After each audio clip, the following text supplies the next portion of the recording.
এর আগের দিন তোমাদের সাথে শেয়ার করেছিলাম যে মহাশিবরাত্রির দিন আমি বাড়িতে কিভাবে শিবরাত্রির পুজো দিলাম। আজকে তোমাদের সাথে আবার একটা বড় ভিডিও নিয়ে চলে এসেছি। তো হ্যালো এভরিওয়ান, তোমরা সবাই কেমন আছো? আশা করছি তোমরা সবাই খুব ভালো আছো আর আমিও খুব ভালো আছি। তো শিবরাত্রির দিনটা আমার কাছে খুবই একটা ব্যস্ততম দিন ছিল। তাড়াহুড়ো করে সমস্ত কাজ আমাকে করতে হয়েছে।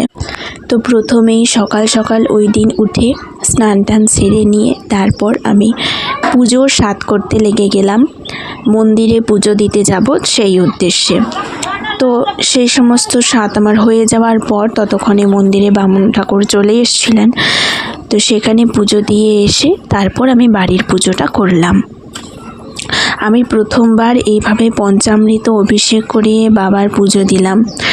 আমার দ্বারা যদি কোনো ভুল ত্রুটি হয়ে থাকে তাহলে তোমরা বড়রা যারা আছো বা যারা জানো এইসব বিষয়ে অভিজ্ঞ আছো, আমার দ্বারা যদি কোনো ভুল ত্রুটি হয়ে থাকে তাহলে সেই সব বিষয়গুলো আমাকে শুধরে দিও। আমি কিন্তু ওই দিন নির্জলা উপোস করেছিলাম। সন্ধেবেলায় জল প্রসাদ খাওয়ার পর জল খেয়ে নিয়েছিলাম আর তারপর আমি সারা রাত ফল খেয়েছিলাম। আর বাড়িতে পুজো দেওয়ার পর আমি মহামৃত্যুঞ্জয় মন্ত্র জপ করেছিলাম 108 বার। এমনিতে কিন্তু রোজ আমি মহামৃত্যুঞ্জয় মন্ত্র জপ করি, কিন্তু সেটা 3 বার, 108 বার পারি না। তো ওই দিন আমি করেছিলাম। আমি ভীষণ খুশি হই এই সমস্ত পুজোর কাজকর্ম করে। আমার খুব ভালো লাগে পুজোর কাজকর্ম করতে। আসলে আমি দেখে নিয়েছি একটা জিনিস, যখন আমি বিপদে পড়ি না, তখন যদি আমি বাবার নাম একবার স্মরণে আনি তাহলে কিন্তু সব বিপদ থেকে আমাকে উদ্ধার করেন উনি। তো তারপর আমি জল ঢালতে যাব বলে সব কিছু রেডি করে নিচ্ছিলাম। আমাদেরই বাড়ির আশেপাশে একটা জায়গা আছে, ওখানে প্রচুর শিবলিঙ্গ আছে। তো প্রত্যেক বছর আমি ওখানেই জল ঢালতে যাই শিবরাত্রির দিন। তো এবছরেও তার অন্যথা হয়নি। ছোট ছোট বাচ্চারা তারা নিজের হাতে শিবলিঙ্গ গড়ে ওখানে রাখে। আর এই যে একটি ঘর, এই ঘরটির ভিতরে প্রচুর শিবলিঙ্গ আছে সারি সারি।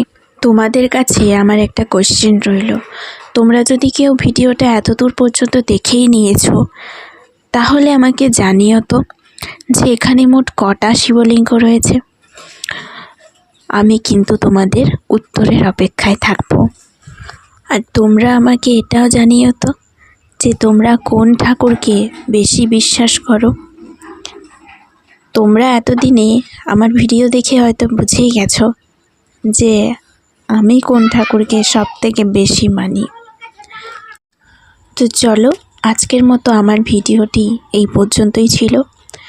যদি তোমাদের ভিডিওটা ভালো লেগে থাকে তাহলে চ্যানেলটাকে সাবস্ক্রাইব করে একটা ছোট্ট লাইক করে দিও আর আমার পাশে থেকো, যাতে আমি আরও নতুন নতুন ভিডিও বানানোর মোটিভেশন পাই।